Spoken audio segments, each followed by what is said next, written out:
Welcome back to our Explainer series on vestibular rehabilitation outcome measures. I'm thrilled you're here. Today, we're setting a really sharp, authoritative pace because that perfectly matches the absolute precision of the objective clinical tools we're covering. We're shifting gears from how the patient feels to measuring exactly what the patient can actually do.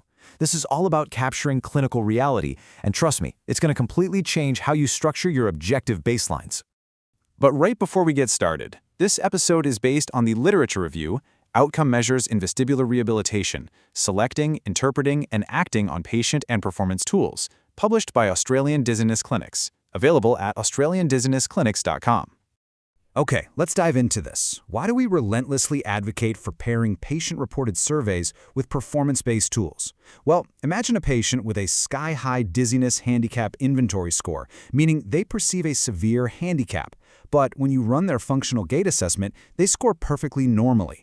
What's that telling you? It tells you their handicap is heavily anxiety-driven. Their hardware works fine, but their software is terrified. Now, flip it and look at the right side. A patient has a low activity-specific balance confidence scale, and you pair that with a really low functional gait assessment score. That confirms a genuine physical balance deficit, right? The confidence matches the physical reality. Pairing subjective and objective measures isn't just about collecting data. It's literally the ultimate clinical insight. Which brings us to Section 1, the missing objective piece. Let's move to and see how this builds, because you really can't formulate a complete treatment plan without seeing exactly how the vestibular system responds to the physical stress of gravity and motion. This lays out the exact clinical sequence of these screens, flowing chronologically to establish your objective baseline. You're not just picking these at random. You start at the top with static bedside screens like the Romberg or modified mCTSIB. Then you escalate the physical demand, moving into the functional gait assessment for dynamic gait, utilizing the mini-BESTest for a deeper subsystem dive, and finally testing the hardware directly with dynamic visual acuity. This sequence ensures absolutely nothing slips through the cracks. Moving right along to Section 2, functional gait assessment. You might be wondering, why not just use a simple gait velocity test? Well, because it completely misses the complex, real-world reality of walking. The FGA specifically captures dual-task gait demands. It literally forces the patient to walk while turning their head, pivoting, and changing speeds. It's testing their gait under stress. And 30 is the number to know here. That's the maximum possible score across the 10 dynamic gait items on the FGA, with each item scored from 0 to 3. You obviously want your patient aiming for that perfect 30, demonstrating complete command over their dynamic balance while navigating complex physical instructions. But here is the absolute critical threshold you must commit to memory: 22. If your patient scores under 22 out of 30 on the FGA, that immediately flags a meaningful, quantifiable falls risk. That isn't just a number on a page, folks. That dictates an immediate clinical pivot to prioritize a falls prevention plan before you do anything else. Up next, Section 3, the mini-BESTest. Sometimes the FGA tells you there's a problem, but it just kind of lacks the resolution to tell you exactly where that problem originates. And that is where we introduce the Mini Balance Evaluation Systems Test, or mini-BESTest. This is your next step for a much deeper, highly accurate subsystem analysis. It's exceptionally good at discriminating actual fallers from non-fallers by independently stressing different balance mechanisms. For this evaluation, the maximum score is 28. Keep that in mind. Unlike the FGA, which scores out of 30, you're working on a slightly different scale here, though the clinical implications of the final number are just as profound. The true beauty of the mini-BESTest is really in its structure. It utilizes 14 items spread elegantly across 4 distinct domains: anticipatory postural adjustments, reactive postural control, sensory orientation, and dynamic gait. By breaking balance down into these specific categories, it elegantly exposes exactly which balance subsystem is currently failing the patient. You aren't just treating a generic poor balance anymore. You're zeroing in on a specific reactive or sensory deficit. It's a real game changer. And hey, here's a rapid-fire clinical gift for you. The magic number for both of these dynamic tests is 4. A 4-point change is the minimal clinically important difference, or MCID, for both the functional gait assessment and the mini-BESTest.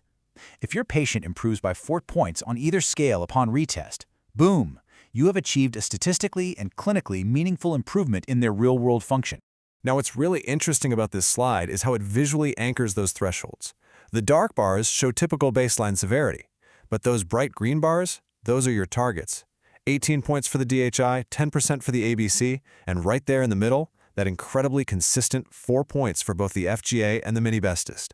Burn these key figures into your memory, because grounding your progress notes in these exact MCID numbers is exactly what makes your clinical practice defensible and evidence-based. Okay, Section 4, Romberg and mCTSIB screens. So these sensory weighting screens are highly efficient. They require virtually no equipment and take, maybe 2 minutes to perform right at the bedside? Yet the data they yield is absolutely foundational. The basic Romberg variants, specifically having the patient stand with their eyes closed or in a tandem stance, are quick and vital. By simply removing visual input or narrowing their base of support, you immediately start to separate the proprioceptive contributions to balance from the vestibular drift contributions. It tells you right away which system the patient is over-relying on just to stay upright. To get even more granular with this, we use the Modified Clinical Test of Sensory Interaction on Balance, or mCTSIB. This utilizes 4 distinct conditions. You test the patient on a firm surface, then a foam surface, doing both with eyes open and eyes closed. Condition 4, the foam surface with eyes closed, is really where the magic happens. Think about it. You've removed reliable proprioception via the foam and removed vision entirely. The only system left to keep them upright is the vestibular system. This brilliantly isolates that vestibular contribution and flags any excess reliance on visual or somatosensory systems. Moving on to Section 5, Dynamic Visual Acuity. While all those previous tests looked at postural control, this final performance-based measure focuses entirely on the head and eyes, dynamic visual acuity, or DVA. It measures functional gaze stability, which, as you know, is an incredibly common primary complaint in vestibular dysfunction. The mechanism of the test itself is beautifully simple but revealing. You're comparing the patient's visual acuity on a standard eye chart while their head is completely static versus their acuity while you oscillate their head horizontally at a specific frequency. What we're doing here is directly measuring the functional vestibulo-ocular reflex. That's the system responsible for keeping the eyes locked on a target while the head is in motion. What are we actually looking for here? We're looking for a drop of 3 lines. If the patient's vision degrades by 3 lines or more on the chart between the head still state and the head moving state, that firmly signals a functional VOR deficit. But you know what? It actually gets better. Identifying that 3-line drop literally predicts the patient's gaze stabilization response to future therapy. It tells you exactly where to aim your rehabilitation exercises. And finally, Section 6, Pairing for Clinical Insight. So the crucial point is, we're bringing the narrative full circle, right back to our initial hook. You've got your patient-reported scores on confidence and handicap, and now you have your objective performance-based scores on dynamic gait, subsystem failure, and functional VOR. I want to deliver this quote direct from the literature review with absolute conviction because it's that important. Pair patient-reported with performance-based every time. The pairing is the insight. A number in isolation? That's just a number. But when you intersect how a patient feels with what a patient can physically demonstrate, you unlock true diagnostic magic. So look at your test scores and really ask yourself, what is the data actually telling you? Is your patient masking a genuine physical deficit that you just haven't objectively measured yet? Or are their physical systems completely intact and they're simply lacking the confidence to move forward? As you'll see, your outcome battery holds the exact answer.